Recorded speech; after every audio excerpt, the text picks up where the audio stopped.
Hi అండి, good morning. ఎలా ఉన్నారు? అందరూ బాగున్నారా? ఈరోజు చాలా రోజులు అవుతుంది వీడియో అయితే అస్సలు తీయడమే లేదు. ఎందుకంటే కొంచెం బిజీగా ఉన్నాము. ప్లస్ ఇంకొకటి ఏంటంటే ఫెస్టివల్ మూడు కదా, మనకైతే టైం లేకపోయింది అట్లా.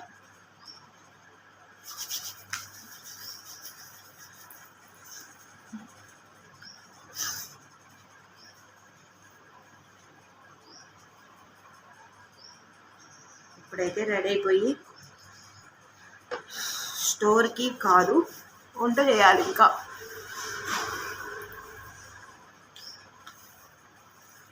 కానీ మా పిల్లలని మొత్తుకున్నట్టు ఉంటుంది నాకైతే సంసారం. ఇంట్లో బ్రష్ చేసినావా? టీ తాగుదుపా. టీ తాగి లోహల నేను నీళ్ళు తాగడతా.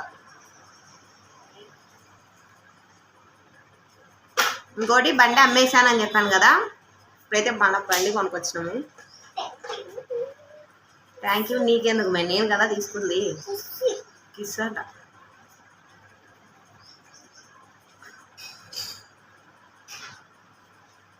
మా పిల్లలకి ఏం లేదు, నేను బండి తీసుకున్నాను అనుకోండి, వాళ్ళు ఎక్కడైనా తిరగొచ్చని వాళ్ళ బాధ, స్కూల్కి టయానికి పోవచ్చని వాళ్ళ బాధ అనమాట. నేను పోయి డ్రాప్ చేస్తానని చెప్పి వాళ్ళ ఆనందం. అంతకు మించి ఆడేం లేదు. ఇంకా ఈవినింగ్ టైమ్స్ కూడా వచ్చినాను అనుకో, వచ్చినాక ఇంకా వాళ్ళు ఎడిగిన వాళ్ళని తీసుకొని పోతా. బండి లేదనుకో ఏడి పోలేరు కదా అని వాళ్ళు అట్లా. అంతే కదా.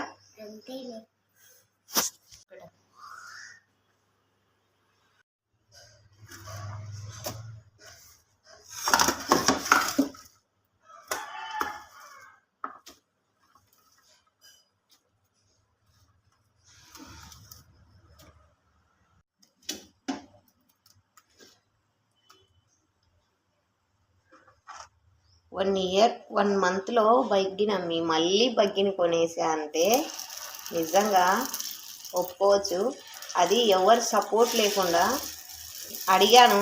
మా హస్బెండ్ని అడిగినాను, మా డాడీని అడిగినాను, కొన్నివ్వండి అంటే నేను వాళ్ళకేమి వాళ్ళ డబ్బులు పెట్టి కొనియండి అని చెప్పలేదు. జస్ట్ మాట్లాడి దాని గురించి ఫీచర్స్ ఏంటి, బెనిఫిట్స్ ఏంటి అని మనకు తెలియదు కదా. వాటి గురించి ఏమైనా తెలిసి వాళ్ళు తెలుసుకొని వాళ్ళు ఎలాగో ఉన్నారు కదా, అదే అంటే వాళ్ళకి వెహికల్స్ ఉన్నాయి కదా అనేసి అడిగాను. అసలు ఎలా అంటే వాళ్ళు ఏదో వాళ్ళ సొమ్ము ఇవ్వబడుతుందమ్మా అన్నట్టు అసలు ఏమీ స్పందించలేదన్నమాట. 1 నెలన్నర ట్రై చేశారేమో అని. ఆఖరికి నిజంగా మా నాన్న అంటే కూడా నాకు కోపం వస్తుంది. కాకపోతే నాన్న అనే ఒక పిలుపుతో ఆయన అయిపోతున్నాడు. నిజంగా అట్లాంటి తండ్రి, ఇలాంటి భర్త ఏ ఆడదానికి ఉండకూడదు. నిజంగా బిడ్డలు కష్టపడుతుంటే చూసే తండ్రిని, పెళ్ళాం కష్టపడుతుంటే చూసే భర్తని, అంటే భర్తలు అంటే వాళ్ళు మధ్యన వచ్చిన వాళ్ళు, తల్లిదండ్రులు కూడా అలాగే ఉన్నారు. నిజంగా నాకు మా వాళ్ళని చూస్తే అదే గుర్తుకొస్తుంది.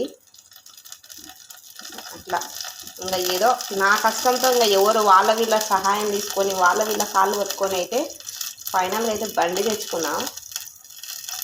దానికి ఎలా మెయింటైన్ చేయాలని కూడా అర్థం కావట్లేదు. అందుకోసం అనేసి ఆ టెన్షన్లతోనే కొన్ని వీడియోలు అయితే కూడా మిస్ చేయలేకపోతున్నాను. చూడడానికి అందరూ నన్ను హ్యాపీగా ఉండాలి అనుకుంటారు, కానీ నాకు నన్ను బాధలు ఇంకెవరికి ఉండవేమో అనిపిస్తుంది. కానీ ఉంటాయి. కొందరు బయటపడతారు, కొందరు బయటపడలేరు నాలాగా. అదనమాట. ఇంకా ఇప్పుడు టిఫిన్లోకి అయితే పొంగనాలు పోస్తున్నాము.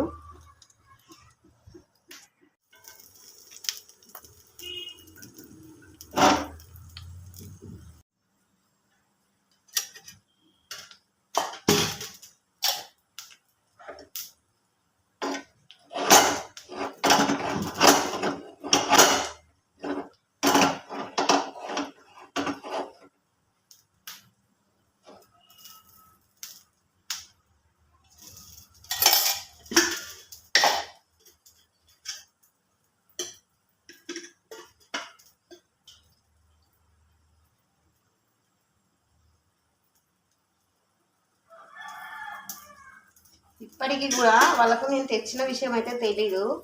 మా హస్బెండ్ అయితే చూశాడు, ఎందుకంటే నైట్ ఇంటికి వచ్చాను కదా, అందుకోసం నైట్ ఇంటికి తెచ్చినప్పుడు చూసినాడు అనమాట.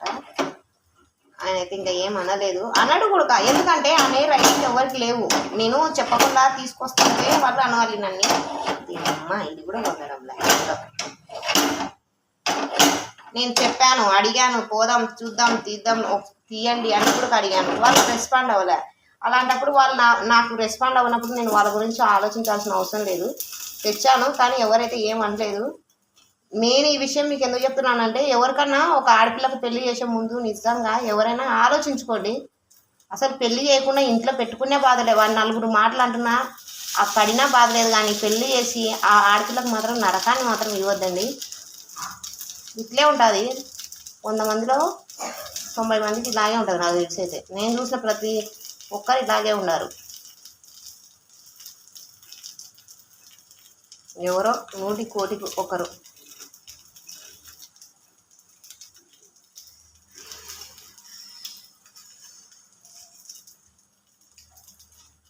స్నానం చేసినావా?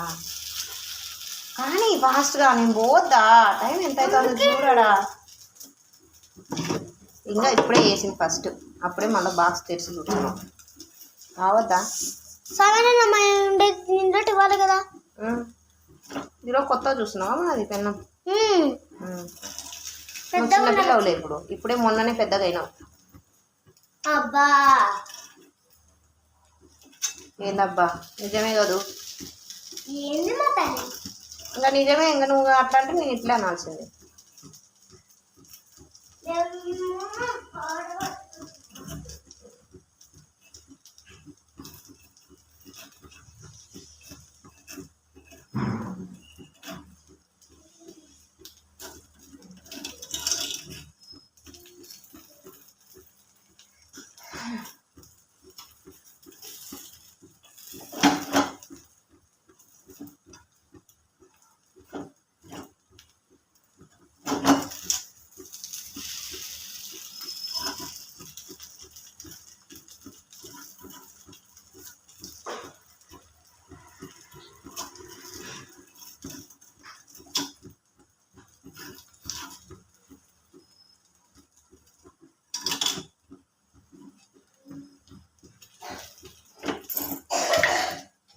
ఫస్ట్ వేస్తే ఇలాగే ఉంటాయి. రావు ఒక రాయంగా చెయ్యి వస్తూ ఉంటుంది.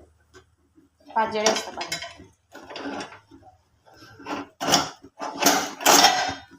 రేపటి నుంచి స్కూల్ స్టార్ట్ అవుతాయి. ఇంకా ఇబ్బందులు. ఈ ఒక్క నెల కొంచెం కష్టపడితే వీళ్ళు మళ్ళా ఆడేసి ఇంటికాడే ఉంటారు.